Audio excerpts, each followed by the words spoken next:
கதை முடிஞ்சு போச்சு.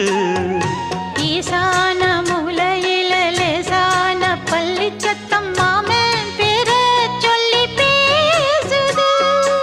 ஆறாத சோகந்தன்ன தீராம சேர்த்து வச்சு ஊரும் சேர்ந்து என்ன ஏசுது. மாமா மாமா உன்னத்தானே எண்ணி நானும் நாளும் தவித்தேனே. கூண்டுக்குள்ள என்ன வச்சு கூடி நின்ன ஊற விட்டு கூண்டுக்குள்ள போனதென்ன கோலக்கிளியே. கூண்டுக்குள்ள ஒன்ன